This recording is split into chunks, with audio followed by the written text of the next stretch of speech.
aposentando alguns aqui, né? Pastor Lucão, daqui a pouco, ó, nós vamos aposentar, né? E eles vão assumir. Quem vai assumir? Quem vai ser a igreja?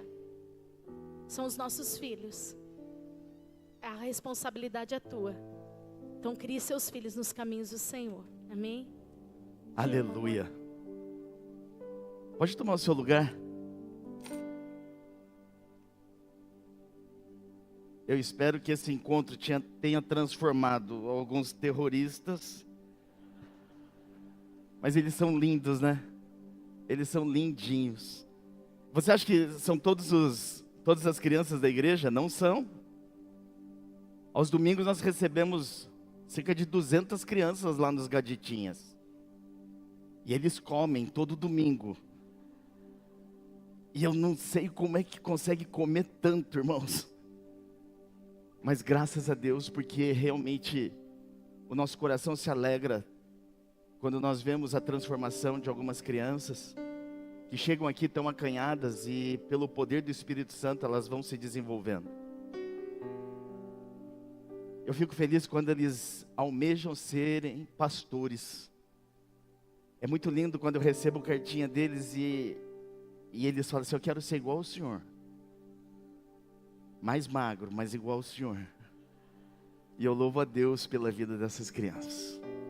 Quantos estão felizes aqui que podem dizer amém? Olha, criança. Eu também estou feliz, mas hoje foi sepultado o Dr. João Braz. Quem é Dr. João Braz? É o dono desse imóvel, o proprietário dessas terras. Ele faleceu ontem e hoje ele foi sepultado. Aproveitamos esse momento para pedir que o Espírito Santo esteja consolando toda a família, os filhos, porque esse homem deixou um legado. Quando nós viemos para cá, irmãos, existia uma empresa que queria alugar no nosso lugar. Essa empresa ia pagar de início 8 vezes mais do que nós começamos pagando aqui. Mas o Dr. João, ele recebeu uma direção de Deus e ele disse o seguinte: aí nesse lugar nós já abençoamos dezenas de famílias. Se for uma igreja, vai abençoar centenas de famílias. E eles decidiram alugar para nós. E hoje meu coração ficou triste, porque um homem de idade avançada, mas com um coração tão grande. Certa vez as crianças mandaram uma homenagem para ele e ele chorou vendo a homenagem. Tem pessoas que passam pela nossa vida e deixam uma história, um legado. E aqui publicamente fica registrada a nossa gratidão, a gratidão da igreja Vida Nova Hortolândia, em memória do Dr. João. Dê um aplauso ao Senhor pela vida dele.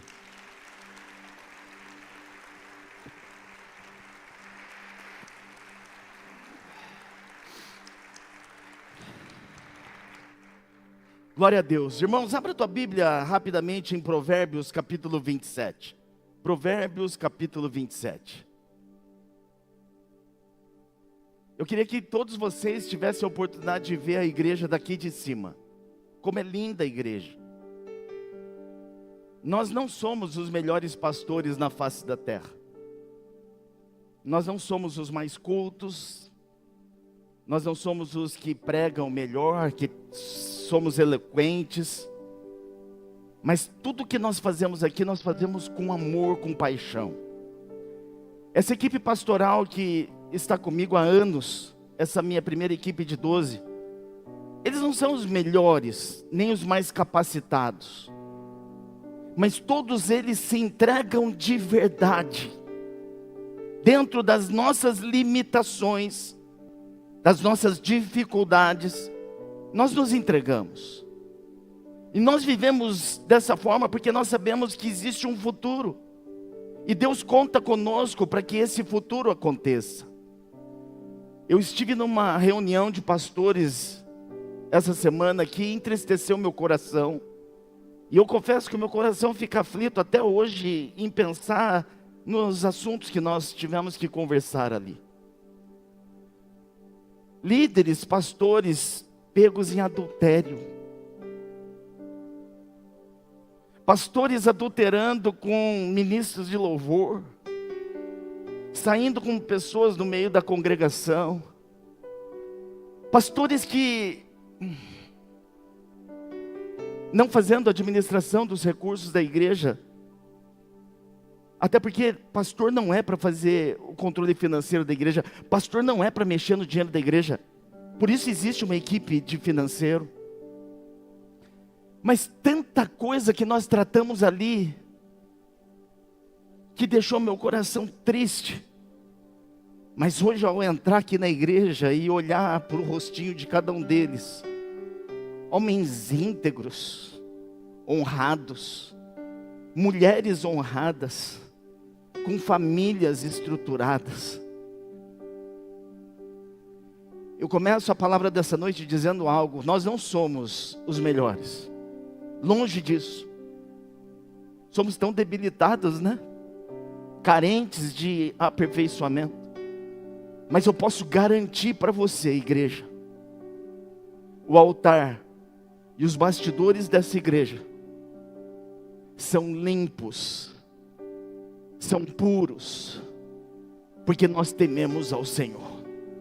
Você pode dar um aplauso a Deus pela vida desses homens, dessas mulheres, que merecem sim ser honrados. E que o Senhor nos guarde, e que você se blinde, para que nós não sejamos pedra de tropeço para nenhum dos pequeninos que o Senhor nos acrescentar. E que se for para a gente vacilar, que o Senhor nos leve, que o Senhor te mate, me mate, antes de nós sermos pedras de tropeço. Eu posso ouvir amém? Amém, amém, amém, amém. Então, se você está em pecado, já peça perdão, porque você pode não terminar o culto essa noite. Glória a Deus. Agora sim, meu coração já está leve. O tema dessa mensagem é como se não houvesse amanhã. Parece título de filme, né? Mas talvez você esteja vivendo um filme. Alguns vivendo um romance, até são apaixonados por Jesus, mas não têm coragem de se declarar. Outros vivem uma vida como se fosse comédia, sem acreditar que existe um futuro, pensando e focando somente no presente. Provérbios 27, verso 1 diz o seguinte: não se gabe, não se vanglorie do dia de amanhã, porque você não sabe o que este ou aquele dia poderá te trazer. Irmãos, tem muitas pessoas que estão vivendo como se nada fosse acontecer, nada fosse mudar, como se Deus não fosse intervir, como se o futuro não exigisse de mim e de você responsabilidade com o presente. Tem muita gente vivendo como se não houvesse amanhã. Mas a Bíblia, irmãos, nosso manual de vida, de conduta, nos alerta que o tempo ele é limitado, que o amanhã ele é incerto e que a eternidade é real. Eu queria que você olhasse para a pessoa que está ao seu lado e falasse para ela assim: existe, a eternidade existe. Salomão, ele está nos alertando aqui, nesse texto. A vida é incerta, irmãos. Nenhum de nós aqui tem certeza de absolutamente nada.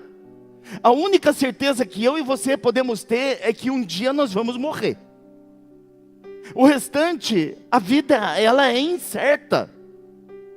O futuro é frágil. E viver de uma forma despreocupada é uma imprudência espiritual. Tem uma frase que eu coloquei que diz o seguinte: o problema, irmãos, não é você viver o hoje, o presente. Não tem problema nenhum com isso. É viver como se o amanhã não existisse. Esse é o grande problema. Quantos aqui são apaixonados por Jesus e podem dizer amém? Só para quem é apaixonado por Jesus essa frase faz sentido. O problema não é nós vivermos o presente, o dia, hoje. O problema é nós vivermos o hoje, o presente, como se o amanhã não existisse, como a eternidade não existisse. Nessa noite Deus nos trouxe aqui para nos alertar sobre 3 situações em que eu e você não podemos incorrer. A primeira delas, hoje tem ceia e eu preciso ser rápido. A primeira delas, a ilusão da estabilidade. Estabilidade não é sinônimo de segurança. Estabilidade é uma ilusão. Na verdade, todo ser humano está em busca dessa tal estabilidade. Pois eu quero te dizer, se Deus não estiver no controle da sua vida, essa estabilidade, ela é uma armadilha. Lucas capítulo 12, verso 19. Você conhece esse texto de frente para trás, de trás para frente. E diz o seguinte: e direi a mim mesmo, você tem grande quantidade de bens armazenados para muitos, muitos anos. Então descanse, coma, beba, alegre-se, curta a vida. Contudo, Deus lhe disse: louco, insensato, esta mesma noite a sua vida lhe será exigida. Irmãos, essa parábola aqui é interessante. Ela foi contada por Jesus na região da Galileia, distante de Jerusalém. Hoje Jerusalém é um centro econômico e as riquezas estão concentradas ao redor de Jerusalém. Mas na época em que Jesus contou essa parábola, ele contou na Galileia. A Galileia é o lugar onde tem o mar de água doce. É o lugar onde tinha muitas plantações. É o lugar em que a área agrícola era muito intensa. Tinha cevada, tinha trigo, tinha oliveiras. E as pessoas que moravam ali perto daquela região eram pessoas abastadas, eram pessoas que confiavam que as suas colheitas, que as suas riquezas lhes garantiam segurança na vida. E aí esse homem da parábola, ele construiu celeiros, conforme o texto diz, para ele ter uma garantia, uma segurança por décadas, por anos, muitos anos que viriam pela frente. Só que ele se esqueceu da eternidade. Olha para o irmão que está ao seu lado e fala para ele assim, ó, não se esqueça da eternidade. E aqui cabe um parênteses, tá, irmãos? Não importa se você está vivendo bem ou se você está aflito, se você está angustiado ou se você está alegre. Eu quero te dizer que tudo nessa vida passa. E nós vamos desfrutar da eternidade.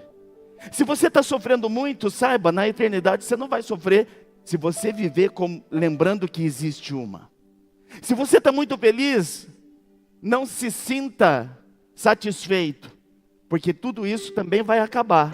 E um dia nós teremos que desfrutar da eternidade. Hoje, muitos vivem dessa forma, irmãos. Quem trabalha aqui, levanta a mão. A gente trabalha porque gosta, a gente trabalha porque precisa. Vamos fazer um teste aqui. Quem trabalha porque precisa, levanta a mão. Eu também, eu sou desse time.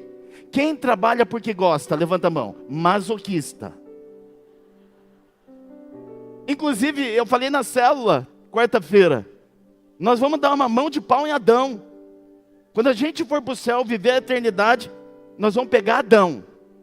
Quem está comigo, diga amém. Porque a gente trabalha por causa dele. Por causa do pecado de Adão, Deus fala assim, a partir de agora, então vocês vão ter que comer do suor do seu rosto. Eu não gosto de trabalhar, não significa que eu seja vagabundo. Eu trabalho, mas não gosto. O que eu gosto? Eu gosto de fazer churrasco, gosto de ir para a praia, gosto de passear, eu gosto de conversar com os amigos, eu gosto de ministrar a palavra, isso eu gosto. Mas trabalhar é preciso. Olha para o irmão que está do seu lado e fala assim, faça o que é preciso, antes de fazer o que você gosta. Hoje tem muita gente que trabalha, acumulando. mas não pensa em prestar contas e prestar contas a Deus. Ei, irmãos, a Bíblia nos dá um exemplo aqui de alguém que viveu dessa forma. Nabucodonosor. Lembra? Nabucodonosor foi rei da Babilônia, irmãos. E ele caiu nessa armadilha. Ele viveu como se não houvesse amanhã.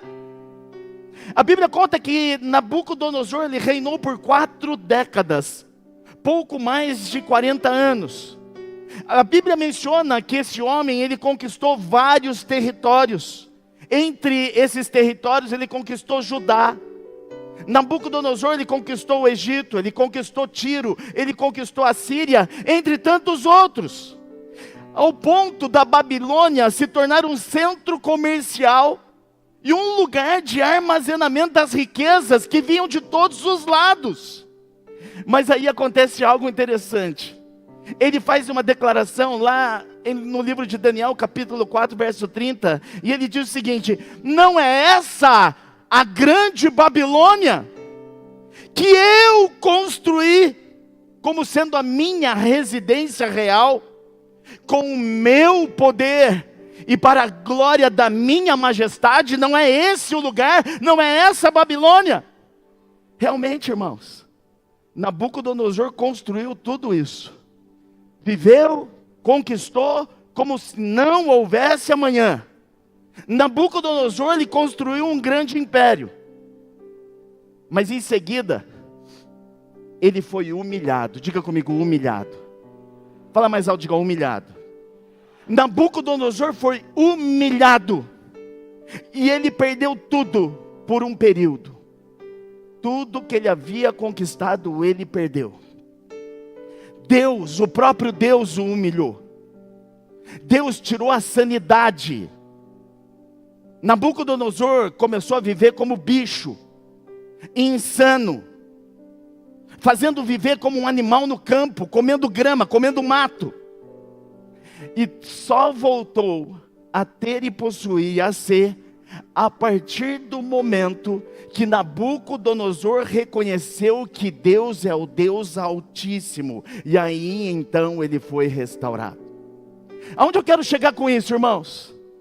Nós trabalhamos sim. Nós fazemos muitas coisas, mas nós temos que viver pensando que existe um amanhã. Agora, a eternidade existe só para quem é crente, sim ou não? Não! A eternidade existe para todo mundo, para quem confessou Jesus e para quem não confessou. A diferença é onde nós viveremos a nossa eternidade. Pergunta para o irmão que está do seu lado: você vai viver a sua eternidade aonde? Vamos melhorar a pergunta? Eu vou perguntar para você: você tem vivido como se houvesse amanhã, ou você tem vivido somente no seu presente? Somente o hoje? Se preocupando somente com aquilo que há nessa terra? Como é que você tem vivido? A frase que eu quero que você guarde é: quem vive como se Deus não existisse, um dia será surpreendido como se nunca tivesse vivido outrora. Ei, irmãos, não importa o que você está vivendo, a palavra que Deus tem para você é: existe um amanhã. Não importa se você está sofrendo, a palavra do Senhor para você é: não se preocupe, porque existe um amanhã. Você está feliz? Não estrague tudo, porque essa não é a alegria que vai perdurar, porque existe um amanhã. E eu quero te dizer que Deus nos trouxe essa noite aqui para nos garantir que o nosso amanhã seja muito melhor do que Nabucodonosor teve, ou de que os ímpios estão vivendo. Quem confia, crê e tem fé, diga amém. Dá um aplauso lindo para Jesus.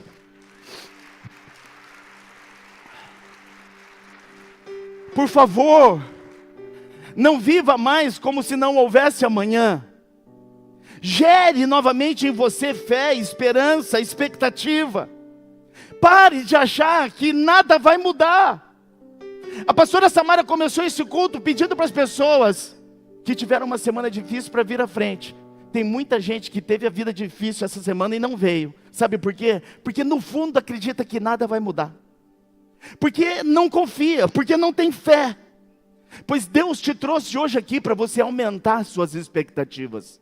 Quando nós vivemos crendo que existe um amanhã, nós começamos a fazer no presente aquilo que nós esperamos no futuro. Pois eu quero te dizer, as suas sementes hoje estão sendo lançadas, e no futuro você vai colher um futuro abençoado, feliz, próspero. Só quem crê, diga aleluia, dá um aplauso lindo para Jesus. Viva como se houvesse amanhã. Não se entregue ao seu prazer, à sua satisfação, às suas preocupações. Viva como se houvesse amanhã. Eu achei que era uma ilusão, mas eu estou vendo aqui os recém-casados, né? Lucas e G, mais conhecido como padre. Eu fiz o casamento de um padre. O padre pediu a bênção para o pastor. Isso dá noticiário, irmãos. Isso dá notícia. Mas olha, eles estão aqui. Eles poderiam estar na lua de mel. Mas o padre falou assim para mim: eu sou um ex-padre, então eu vou me guardar. É isso, padre? Não. Deus abençoe vocês. Foi uma honra celebrar o casamento de vocês. Dá um aplauso a Deus pela vida deles. Que lindo. Casamento tão lindo. Mas eles poderiam ter um monte de argumento hoje para dizer: não vou para o culto. Eu acho que eles vão viajar depois, é isso? Eles vão viajar depois, eles teriam um monte de argumento. Estou cansado.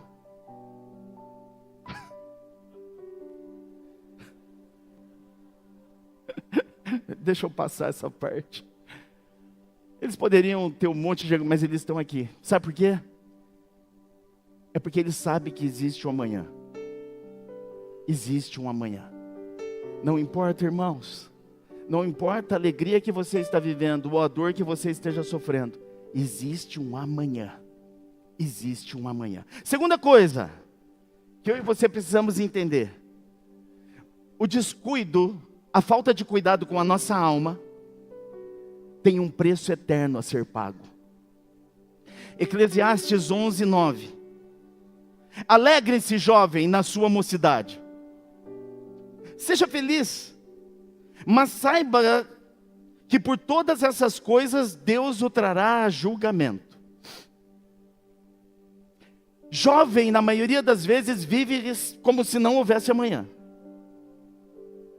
Quem é que tem menos de 25 anos? Levanta a mão. Eu espero que a partir dos 25 você crie juízo, mas abaixo de 25, vive-se como se não houvesse amanhã. É inconsequente. Mas aqui nessa igreja eu quero profetizar que todos nós vamos viver a partir de hoje pensando no nosso amanhã. Quem está comigo, diga amém. Dá mais um aplauso lindo a Jesus.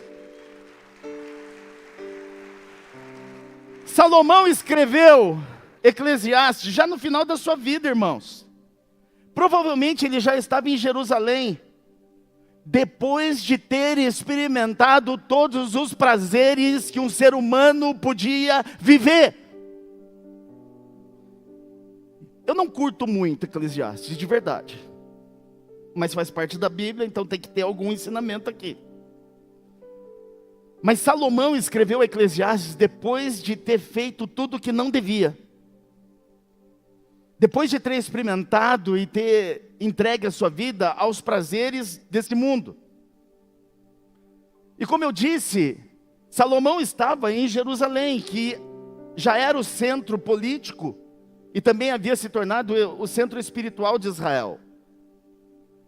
Mas em Eclesiastes, se você ler, você vai ver ele dizendo que as riquezas, os palácios, os prazeres sexuais, a glória, tudo isso era simplesmente vaidade. Diga comigo, vaidade. Vaidade, apesar de ser muito bom, era só vaidade, porque não tinha temor a Deus. Entenda que Salomão não está reprimindo a alegria. Olha para o irmão que está ao seu lado e fala assim: você tem que ser feliz, mas tem que ser uma alegria consciente. Tem que ser uma alegria com Deus. Salomão aqui em Eclesiastes, ele está alertando o povo. A consequência da irresponsabilidade espiritual Quando nós somos irresponsáveis, espiritualmente falando, nós teremos grandes consequências por causa da nossa irresponsabilidade. Eu gostaria de verdade de estar pregando aqui conquista, eu queria estar pregando aqui sobre vitória, eu queria estar dando uma mensagem aqui para você ser motivado, mas Deus nos cobra que do altar saia a palavra de entendimento para a eternidade. E você que está vivendo esse tempo, não pode ser irresponsável com a sua vida espiritual.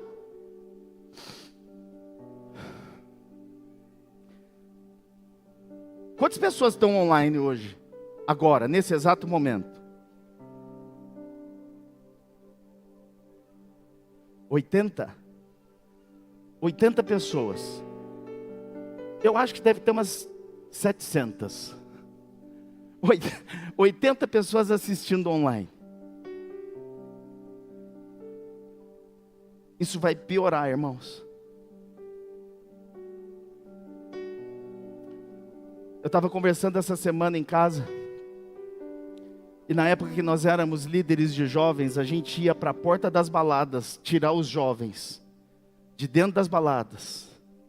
Nós íamos para a biqueira para tirar os viciados. A gente ia para cada lugar para trazer os jovens, porque jovem é inconsequente. Hoje a nossa juventude não está mais nas baladas. Hoje a nossa juventude nem está tanto voltado para droga. Hoje a nossa juventude está presa por isso aqui, ó.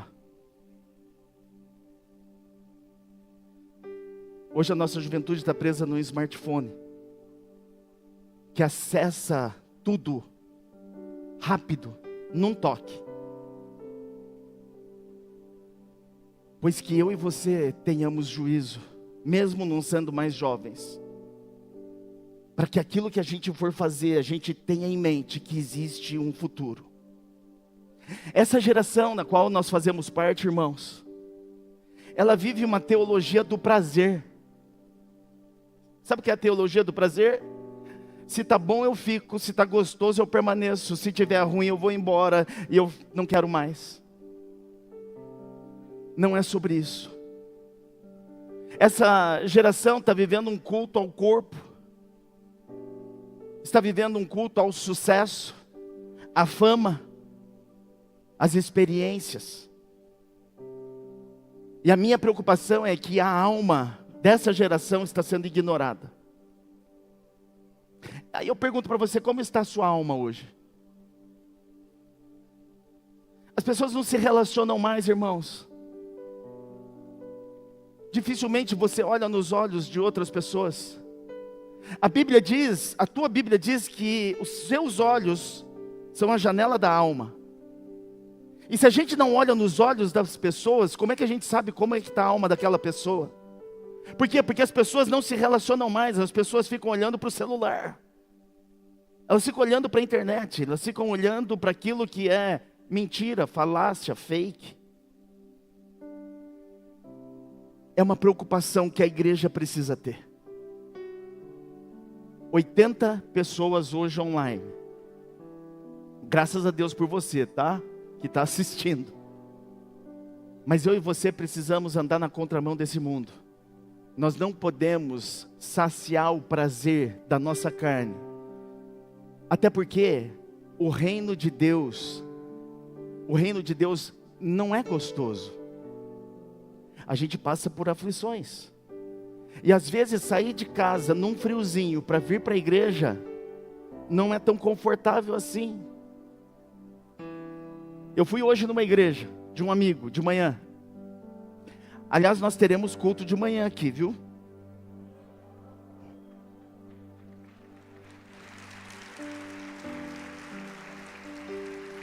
Nós estamos removendo o culto de quinta para nós termos um culto domingo pela manhã. Quando será, pastor? Um dia. É brincadeira. Nós só estamos tendo um ajuste nas equipes, porque a mesma qualidade que tiver no culto da noite tem que ter no culto da manhã. Então nós precisamos replicar essas equipes servindo departamento infantil, segurança, estacionamento, limpeza dos banheiros, do altar, tudo na igreja tem que ter o trabalho dobrado. Aproveitando, pergunta para o irmão que está falando, você trabalha onde aqui na igreja? Pergunta para ele. Se ele falar que nada, responde para ele agora. Se ele falar nenhum lugar, você é vagabundo. Você é vagabundo gospel. Você vive como se não houvesse amanhã. Existe um jargão que eu ouço na igreja desde que eu me converti, que diz o seguinte: quem não serve, não serve. Eu e você fomos chamados para servir. Então já fica aqui, ó, meia culpa. Não tem culto de manhã ainda, porque você não serve. Porque quando você servir, nós vamos duplicar as nossas equipes. E aí a gente pode ter culto de manhã, à tarde, à noite, de madrugada, a hora que você quiser. Eu venho de manhã e à noite. De madrugada vem pastor Fabrício, reveza com o pastor Lucas e todos os outros, né? Dá oportunidade para todo mundo. Mas voltando aqui, irmãos, o julgamento não será pela quantidade de prazer que eu e você temos nessa vida, mas é pela ausência de temor que nós temos. Meu Deus do céu, de verdade. Não era para nós sermos uma igreja melhor e maior? Agora eu queria que você olhasse para o lado e falasse assim para o seu irmão: você é a igreja. Então nós temos a obrigação de sermos melhores, irmãos. Sansão é um exemplo que a gente pode trazer para essa questão. Viveu como se não houvesse amanhã. Sansão viveu do prazer, brincou com o chamado, cedeu aos desejos, e ele terminou a vida de que forma? Cego e sendo usado como palhaço nas mãos do inimigo, sendo motivo de escárnio, de zombaria. Por quê? Porque em determinado momento, Sansão viveu como se não houvesse amanhã, focado somente nos prazeres do dia, do momento. O que nós não podemos confundir é liberdade com libertinagem, irmãos. A igreja de Cristo não pode estar todas no mesmo balaio. Nós precisamos continuar sendo a igreja que vive os princípios e que cumpre os princípios. Nós precisamos continuar sendo a igreja que vive aquilo que Deus determinou, não pelos nossos achismos, nem pelos nossos prazeres, mas nós precisamos ser e continuar sendo a igreja que tem como marca a renúncia, a renúncia, a renúncia, a renúncia. Alguém está me ouvindo que pode dizer amém? A alma que não teme o amanhã vai morrendo pouco a pouco. Então, se a tua alma não se preocupa com amanhã, saiba que a sua alma está morrendo dia após dia. E é isso que me preocupa. E a última coisa que nós temos que ficar atentos é que o tempo da graça, nós estamos vivendo um tempo da graça. Amém? Quem pecou essa semana? Levanta a mão. Todo mundo pecou em algum momento. Mas existe a graça. Só que o tempo da graça tem um prazo, irmãos. Não é forever, não é para sempre. Existe um prazo para a graça. Isaías 55, verso 6 diz o seguinte: busquem, busquem, busquem, incansavelmente busquem ao Senhor, enquanto é possível achá-lo. Clamem por Ele, enquanto Ele está por perto.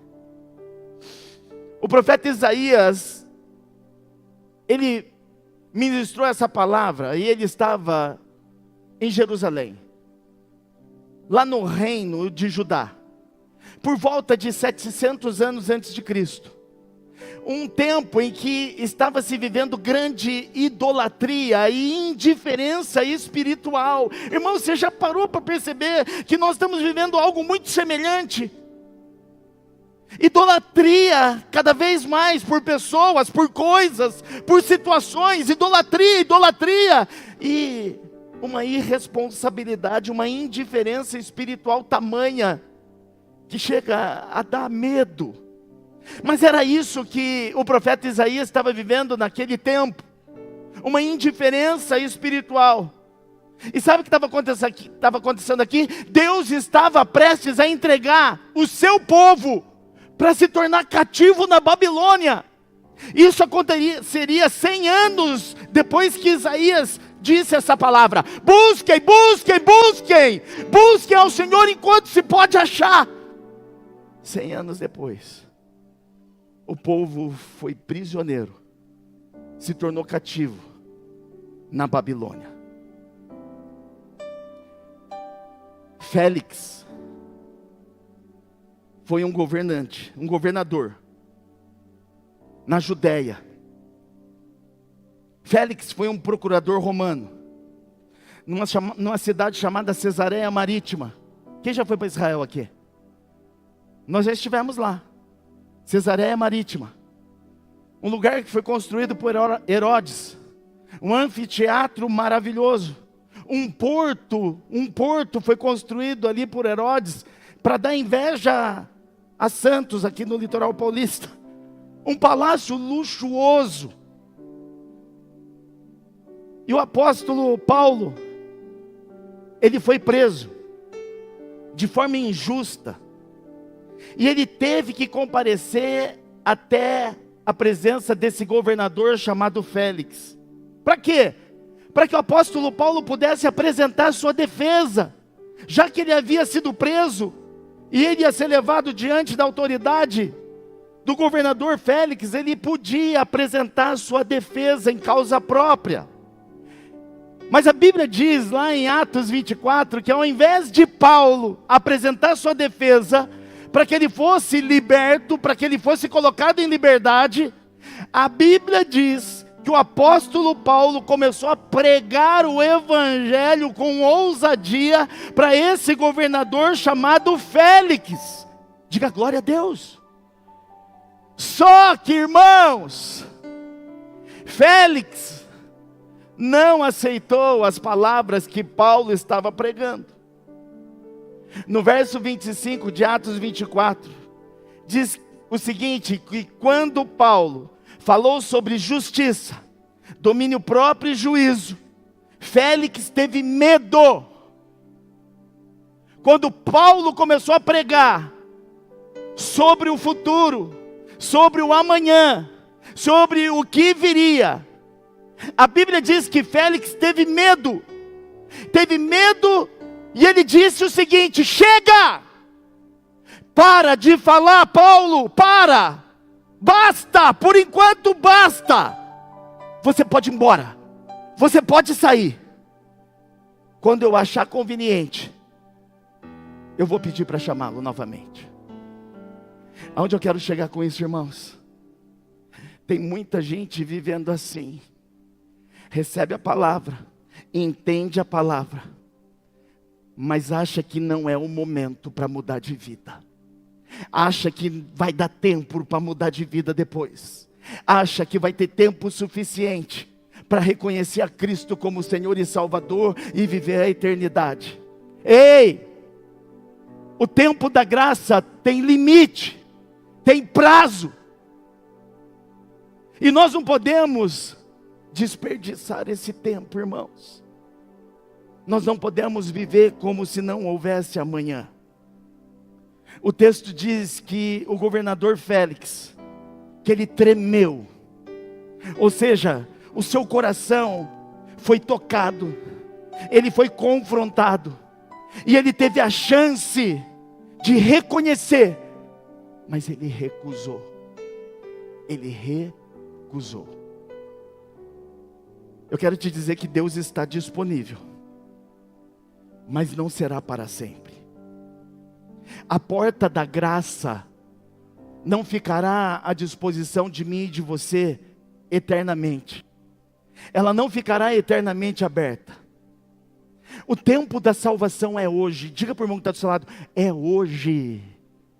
É hoje, é hoje, é hoje, não é amanhã.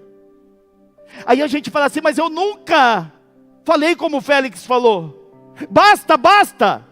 Mas as nossas atitudes, as nossas decisões, o modus operandi como nós vivemos, demonstra se aquilo que foi pregado para nós, de verdade nós vivemos ou não.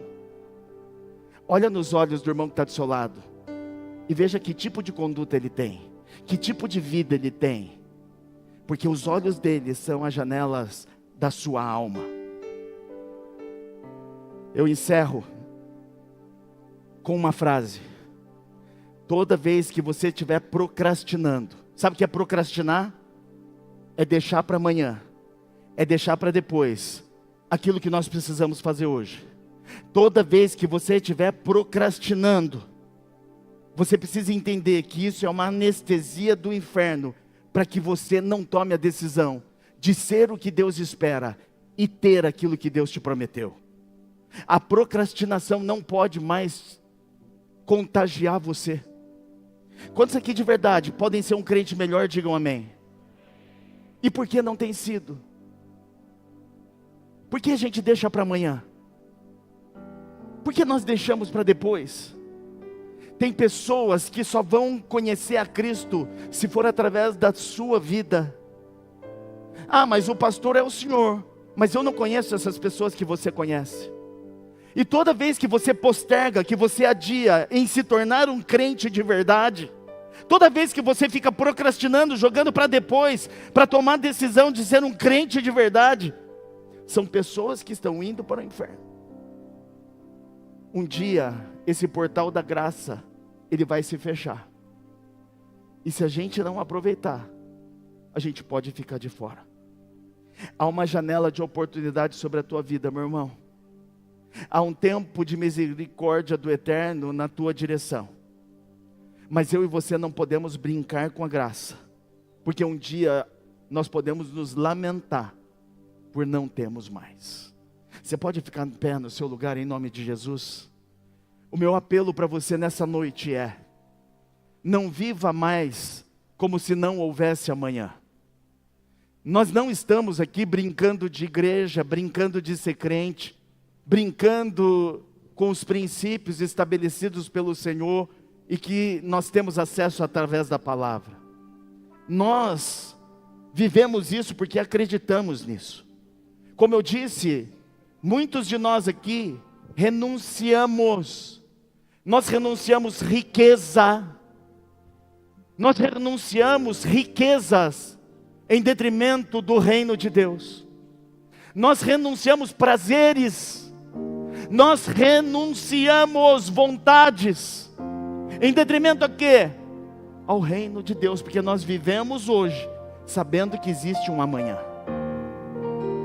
O que deixa o coração de um líder, de um pastor triste, é quando no meio da congregação nós vemos pessoas vivendo hoje como se não houvesse amanhã.